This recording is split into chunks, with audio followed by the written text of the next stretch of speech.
Co-presented by Vimal. बोलो जुबान केसरी. आणि आता बातमी आहे भुजबळांसंदर्भातले. पार्थ पवार आणि भुजबळांमध्ये टेंडरवरून वाद झाला अशी माहिती आहे. मात्र प्रक्रियेनुसार टेंडरची कारवाई सुरू असल्याचंही भुजबळ म्हणाले. बघूयात. राष्ट्रवादीमध्ये पुन्हा एकदा मंत्री छगन भुजबळ यांच्यावरून वाद झाल्याची माहिती आहे. भुजबळांकडील अन्न नागरी पुरवठा विभागातील टेंडर विशिष्ट व्यक्तीला देण्यावरून भुजबळ आणि पार्थ पवार यांच्यामध्ये वाद झाल्याची सूत्रांची माहिती आहे. अन्न नागरी पुरवठा विभागाच्या वतीने अन्नधान्य पुरवठ्यासाठी वाहतूक टेंडर काढलं जातं. राज्यस्तरावरील टेंडर ठराविक ठेकेदाराला द्यावं अशी भूमिका पार्थ पवारांची होती. यासाठी पार्थ पवारांनी भुजबळांकडे ठेकेदाराला पाठवलं सुद्धा होतं. मात्र पार्थ पवारांनी पाठवलेल्या व्यक्तीला कंत्राट देण्यास छगन भुजबळांनी नकार दिला. अजितदादा किंवा शरद पवारांनी असं मला कधीही सांगितलेलं नाही अशा शब्दात भुजबळांनी पार्थ पवारांना सुनावलं. त्यावर मला तुमच्याकडचं खातं काढून घ्यावं लागेल असा इशारा पार्थ पवारांनी भुजबळांना दिला. माझं असं मत आहे की एवढं तुम्ही धडाडीचे नेते असतील तर बाहेर येऊन तुम्ही सांगा की खरं काय घडलं, कुठं कोण काय बोललं, बघू आपण काय होतंय. तर मंत्री भुजबळ यांनी सुद्धा यावर स्पष्टीकरण दिलंय. पार्थ पवारांसोबत वादावादी झालेली नाही, काही गोष्टी समजुतीनं करायच्या असतात. याचा अर्थ आमच्यामध्ये वाद झाला असं होत नाही. आमच्यामध्ये कोणतीही वादावादी झाली नाही.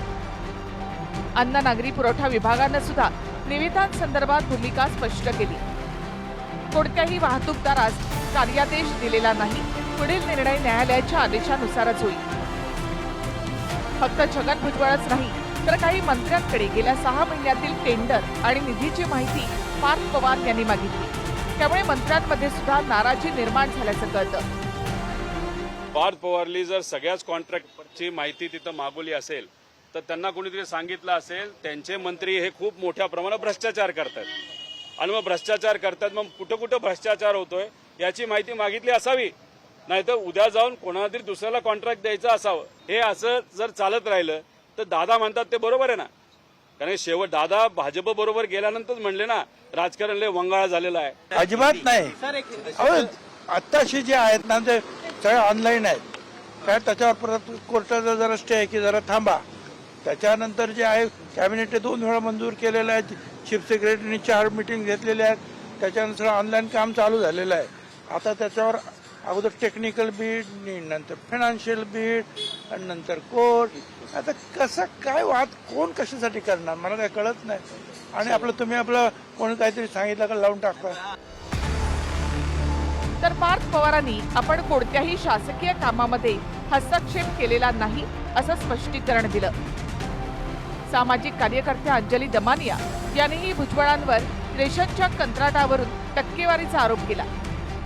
26 वर्षापासून एकाच कंपनीला कंत्राट दिलं जातं असं दमानिया यांनी म्हटलं. 4,500 कोटीचं ते टोटल कॉन्ट्रॅक्ट आहे जे जवळजवळ 22 ते 26 वर्ष त्याच लोकांना दिलं जातंय. मोठं कॉन्ट्रॅक्ट आहे ज्याच्यात अफाट प्रमाणात टक्केवारी मागितली जाते भुजबळांकडनं. हे तात्काळ थांबवण्यात यावं.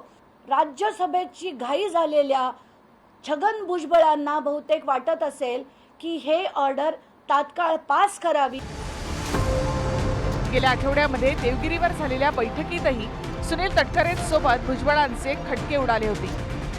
आता पार्थ पवारांसोबत भुजबळांमध्ये शाब्दिक चकमक झाल्याच्या बातम्या येत आहेत. राऊतांनी दादांचा पक्ष भविष्यात टिकणार नाही अशी टीका केली आहे. हा जो पक्ष आहे अजित पवारांनी स्थापन केलेला हा पक्ष भविष्यात राहत नाही.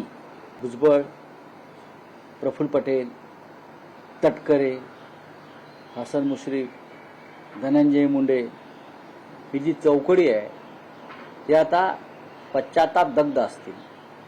ती झक मारली आणि अजित पवारांना शरद पवारांपासून तोडून त्यांचं डोकं फिरवून आम्ही भाजपच्या वळचणीला बांधलं.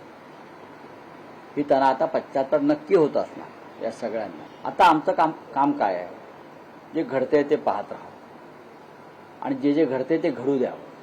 हे आमचं राजकीय काम.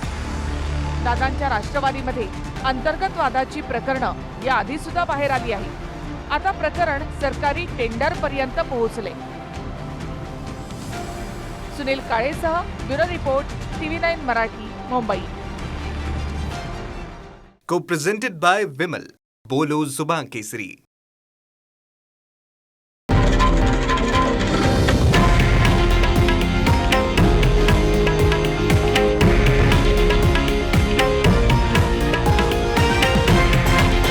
हे आहे देशातील नंबर 1 न्यूज नेटवर्क आणि आपण पाहत आहात TV9 मराठी, एकमेव.